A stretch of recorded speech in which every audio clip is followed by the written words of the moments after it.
Hello, everybody. Welcome to Popcorn Planet. I am Andy Signore, and today we're talking Dave Chappelle. That's right. His new special, Sticks and Stones, just dropped on Netflix last night, and I highly suggest you go watch it and make up your own mind. Some people are calling it offensive. Some are calling it hilarious. I think it's both, and I think it's important to watch it and have your mind challenged. Sometimes he's definitely pushing some buttons. He's definitely not being always PC. He's making fun of everybody, and I think that's important for comedy and just for society in general right now. No group should be off limits. I'm sorry, they shouldn't. If you make one group off limits, then you have to make the other group and then everybody's off limits. And comedy should have no boundaries. It doesn't mean you have to go support him or his shows. You have the right to not go to a Dave Chappelle show, to not click on his face, as he says in his own special.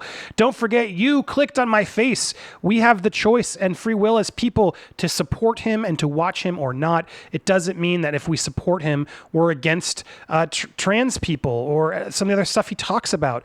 I'd like to have my mind challenged. I'd like to have a joke that's uncomfortable at times.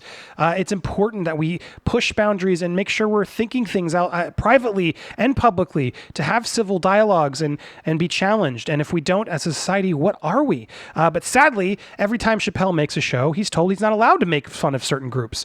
And people come at him and they attempt to take him down. And I want to let him tell how he opens his show. It's now on YouTube, so I thought let's share it here, just so you can get a better taste of how Chappelle's handling this. I found it really entertaining and really important that we watch. Here it is. Let's watch. I want to see if you can guess who it is I'm doing an impression of. All right, let me get into character. You got to guess who it is, though. Okay, here it goes.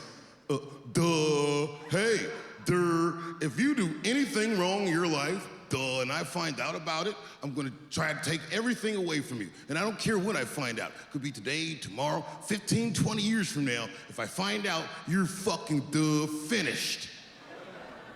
Who's that? That's you. That's what the audience sounds like to me.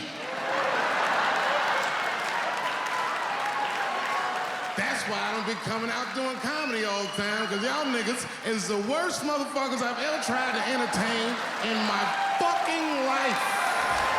It's true. It's hard to make comedy right now. He talks about how it's hard to be a celebrity in this era. He does a lot of really intense and serious topics. He opens the show. That's pretty much the first act, but he opens the show with this sort of Prince lyrics, but then talks about how Anthony Bourdain killed himself and somehow elicits laughs in this, in the fact that how depressing it is that Anthony Bourdain, who had the best job in the world to go eat the fanciest meals and travel the world, and he killed himself. The world we live in is messed up. It is deeply disturbed and messed up, and if we can't find humor in the darkest of places, we can get lost there and we lose our way, and we can turn to a ball and crying mess, and it's hard to get back up. So sometimes we need to laugh, and it doesn't mean we're hateful. It doesn't mean he's hateful. It just means he has a different opinion and he wants to try and make some other people laugh. I don't think he's sparking hate, but sadly people do. And this article really peeved me. You can definitely skip Chappelle's new Netflix special, Sticks and Stones, from Vice. Vice used to be like a really investigative, cool place, like breaking down drug dealers and doing really important work. And now they're just telling us what to do. They're telling us to skip Chappelle's new show. The comedian doubles down on his misogyny and transphobia in both the special and the hidden bonus scene that follows. The article focuses more on the hidden bonus scene, which isn't part of the show, but he takes a lot of time to tell you why it's so terrible. I mean, I got to reiterate, why are you telling me what to do, Vice? Let me make up my own opinion. Why don't you be a journalist and tell me what's in the show, pro and con? But no, it doesn't even say opinion. I don't even see opinion listed anywhere. This is clearly an op-ed, but they write it as an article to get clicks, because it's clickbait, because I'm talking about it. It angers me and other people. And so that's the other sort of flip of the coin of this new, more progressive way of clickbait. It's so irritating. But he goes on to explain that the special takes the comics anti-wokeness shtick to a new level. Shtick. It's a shtick if you're not woke anymore and you're anti-woke. It's just a shtick you're doing for attention. God forbid these be real thoughts, that we be challenging some of the wokeness of the world to a new level. And the whole thing is repetitive and exhausting enough that it's just a slog to even make it through to the Q&A. Clearly, you shouldn't have reported this and you shouldn't have watched it. You're not a fan of his. You don't like him. You don't like the jokes he make. Why are you watching it? just to tell us that you hate it? That doesn't seem like a good art reporter to report on the Chappelle piece. Why not find someone who actually likes Chappelle to sort of see if they liked what he said? First of all, Vice. But anyway, that continues to go. The voice, he honed his voice as a comedian wary of progressive criticism. That voice is even sharper in his latest special. At one point in his routine, he says he doesn't believe Michael Jackson molested young children. He continues by saying, if that Jackson did, the children should have felt lucky. Their first time was with the King of Pop. Adding, do you know how good it must have felt to go to school the next day after that? Look, you're taking this out of context, Vice. Clearly, that article could be seen as offensive, and it's not very PC. But it's part of a longer shtick that you're not actually talking about. He talks about why he doesn't believe Michael Jackson's guilty. And I actually share that unpopular opinion. I think that Finding Neverland documentary is a mess. And it's so disturbing, but it's so one-sided. And the guys, those two people in it are not the best witnesses. They have lied their entire lives. They've perjured themselves twice. They had every opportunity in the world to come forward and protect these apparent little boys that were molested, and only came forward after they got pushed out of the Jackson estate and the money was gone and the man was dead and couldn't defend himself. So I'm sorry if I find that fishy, but I do. And now they're already on, they're just opportunists. They're now here using this as victims, that they're saying that, Safe Chuck saying, I'm heartbroken for all those children who look to see how they will be received when they finally find the courage to speak out about their sexual abuse. I just want to reach out to those other survivors and let them know we can't let this type of behavior silence us. Together we're strong. Wade's fired. He can say whatever he wants. It reveals him, not us. Guys, he didn't say anything like that. He didn't say anything that these two are accusing, that he's abusers shouldn't come forward. This is just such projecting and just sort of victimizing yourself, where you're not even addressing what he specifically said.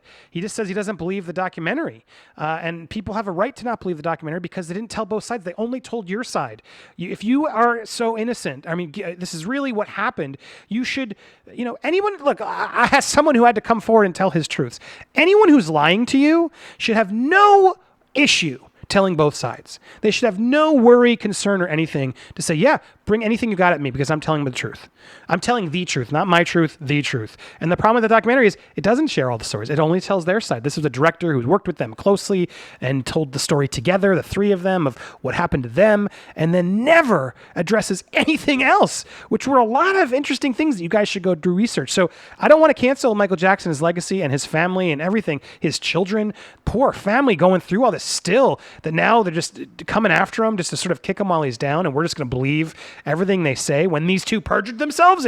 It's maddening. So don't just believe everything you see, and especially with that documentary. And kudos for Chappelle for sticking up to it and having saying for what it is. So he goes on to continue beyond Michael Jackson stuff, which has nothing to do with the misogyny or transphobic. He couldn't find so much, so now he just talks about how Michael Jackson is bad. But then, of course, that's what it is. And then he goes on to say the one trans joke in the special, there's a segment he does about it. Chappelle returned to his now infamous obsession with making fun of trans people, saying, trans people hate my effing guts, and I don't blame them. I can't stop writing jokes about these people. This time, the jokes included asking the audience how funny it would be if he was actually a Chinese person stuck inside a black man's body, which, you guessed it, also included a racist impression of Chinese people. Guys, he was offensive on purpose because he was showing just how ridiculous it would be. And it did make the audience laugh because it was, they've made how many body swapping comedies across decades? It's just what happens. Big is a funny movie. Doesn't mean I'm knocking down the struggle and plight of trans people. Again, why should trans people not be made fun of with every other group? It doesn't make any sense to me. What groups are we allowed to make fun of? Which groups are we not allowed to make fun of? That's the problem with what you're doing here. Who's okay and who's not? Once we start making those lines and making those rules, we are in a very dangerous place, and freedom of speech is gone. Ayan Ocon would say he found time to defend fellow controversial comedians Kevin Hart, Louis C.K., painting them as victims of an overzealous call-out culture. Yeah, that's definitely what happened. I mean, sure, Louis C.K., clearly apologized and did some stuff that questionable, but consensual and worthy of a longer conversation for sure. And Kevin Hart said some things that he regretted and he's apologized, but they have been destroyed for mistakes they've made. Overzealous call-out culture to me is what it is. Sure, I understand people are upset, but you got to see both sides of the coin in cancel culture. It's brutal. And I don't believe this author has any clue what happens when you're canceled. So weird throwaway line to put there. He continues to go on and then focus on this Q&A, which if you watch a special, it's sort of a bonus feature that happens and plays where he's actually taking questions from the audience. These are people who are asking questions. And Chappelle answers a couple questions, and this reporter just singles out two of these questions as if it's part of the show and what Chappelle has written. But this is like him off the cuff reacting to people. And someone asks, like, advice from comedians, and Chappelle is talking about this room and how to interact with people and how one woman came forward and made a big deal as he was testing some jokes at a Chappelle show, which is how comedians work. They test things. Doesn't mean it makes it to the show, but they want to see, like, is this too far? Is this just right? Is this not far enough? All the things that a comedian should be allowed to do. And this woman clearly just was offended, got up, loud noises, made a whole thing. And as she writes, this author doesn't share the whole story, but then, pitches it to, he says that a white woman left one of his practice sets for the special, telling him, "I'm sorry, I was raped."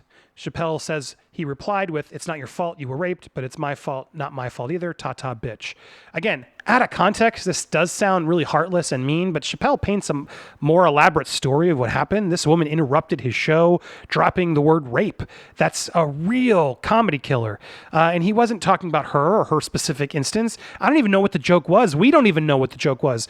To assume that we should just believe, oh, she has every right to just disrupt the whole show that she's come to, that she knows what it is, and just say, "Sorry, I'm not doing this because I was raped." That's just none of our business, and you can leave privately. You don't need to ruin the thing for everybody else because you have a problem with it. And it's nothing to do with her is the problem. She can obviously have a problem with it, and I'm sorry if she did, but the way she handled it made it all about her. And that's a problem we have right now, and he points that out in his story. He then is, not making it meanly, but she was mean to him, and he has every right to try and turn the room who has paid to be there to try and enjoy comedy to not then be depressed thinking about rape, which is clearly what he wasn't even talking about. So it's very complicated, the world we live in, where society is just now so eager to call people out for, you can't do that because I did this, or I've been through this, and I've done this, and I. Guys, you got to learn how to work with people and hear different opinions. And if you don't want to hear, button pushing, un-PC jokes, don't go to a David Chappelle show. Don't go to a Louis C.K. show. Don't support them. But people have the right to support them and laugh. Not everyone has been through struggles and problems, and sometimes we want to have these stories be told. And who even knows what he was joking about? So it was just very unfair the way this author points this out. The author then continues to follow the story about an unlikely friendship with a trans woman who he says was laughing the hardest out of everyone at the trans jokes in his practice set. The strange story of camaraderie seemed to highlight the common accusation that Chappelle is only interested in repairing his relationship with marginalized groups if he doesn't have to change anything about himself. So I have so many problems with this part of just, what does this guy have to do, this author have to do with against Chappelle? It's just like there's a serious vendetta, but the story also taken completely out of context. And I thought, let's watch this section in pop because they skip so many important parts of the context of the documentary of the stand-up special that I want to put it in context for you all. So watch what actually happens at the end. This was a trans woman, Daphne, who showed up to the show, was a fan, and was laughing at a lot of his jokes. And Chappelle even admits that he was worried about, do I tell these jokes in front of her? And then he said, well, if I can't tell them in front of her, then I shouldn't tell them in front of anybody. And he made a point to then do it, and then she laughed. Now, that doesn't mean because one trans person laughed, all trans people laughed, but it is important to sort of show, well, some do, just like some people aren't going to laugh at this, but some people who will. That's how comedy is subjective. But it was important because I think he makes a really good point of what Daphne told him and why the story stuck with him and why he even brought it up. Well, maybe I shouldn't say these jokes because I don't want to fuck her evening up. She's having so much fun. But then I thought to myself, well, if I can't say it in front of her, should I say this shit at all? Yes. One woman can't take any of these jokes. I read about you in the New York Times. So here it is. She was fucking cool. Turns out that Daphne, she wants to be a comedian. She was asking me for advice, and I told her advice and all that shit. And then she says to me, boy, you sure do get a bad rap for your trans jokes. I said, Daphne, thank you, but you don't have to say that. I hope I didn't offend you. She goes, no. She said, in fact, I read about you in the New York Times. I said, you did? She said, yeah. She said, I thought it was interesting that they blamed you for R. Kelly. They said you normalized him for telling jokes about him. I go, yeah, they said that. She goes, I wonder why they never said that you normalized transgenders by telling jokes about us. And I'd never thought about that. It never occurred to me. And we started making out. And then But I urge you to watch the show because it's not all offensive. Sure, some of it can be seen offensive, but he's also really smart. He's a thoughtful guy, and he says a lot of really smart things, and he's challenging things. And I don't always agree with everything he says, but I like that he's challenging me, and I like to hear what other people think. People that I don't agree with, it's good to listen to them, to hear it. You should absolutely see the show. And unlike this article that says you can definitely skip it, no, educate yourself and know what the other person is talking about if we don't agree. So you can learn, well, why are they doing this? Why is someone laughing at it? Let's have those conversations. That's what's important here. Let's not start making lists of who's allowed to be joked about and who's not. That's a really, really, really bad thing that we can't do. It's either everybody or just eliminate comedy altogether, because everybody needs to be fair game and everyone needs to be normalized. Everyone, if you want trans to be accepted, they need to be able to take the jokes. Just like, as an Italian, I dealt with Italian jokes. Everybody's got a group that they belong to that has been made fun of, and you have to learn to laugh at them. It doesn't mean if it's being done maliciously to you personally, then that's a problem. But comedians on stage doing their act, pushing boundaries, trying to learn and say struggles that they're going through that people are reacting to, it means it's relatable. It means it's an issue in the real society, and we have to hear that out. You have to hear it and try and learn from it and have conversations. If you don't find it funny and someone does, have a conversation. Why is that funny to you? I don't find that funny, but let's talk about it. Let's not just cancel people. Let's not just write articles saying skip it. It's just offensive to me that article would even say that Vice would allow that to even go out, just even for clickbait's sake. It blows my mind. So please, I think everyone go support this new special on Netflix. I urge you to watch it. Sticks and Stones is very funny. I think Chappelle is at his best. I don't know what his Ghostbusters suit that he always wears is about, but I found this one very worth watching. So check it out when you can. When you do, tell me what you thought down in the comments below. What are some other comedy specials you like out there right now? Who's pushing boundaries? Who do you think is someone we should be watching next? I'd love all your thoughts down in the comments below, and be sure to subscribe. And if you're with me on canceling cancel culture, please, last week here to support my Kickstarter. So please click on the link or go to uncanceled.com to learn more on how to help. Thanks so much, everybody. Have a wonderful day.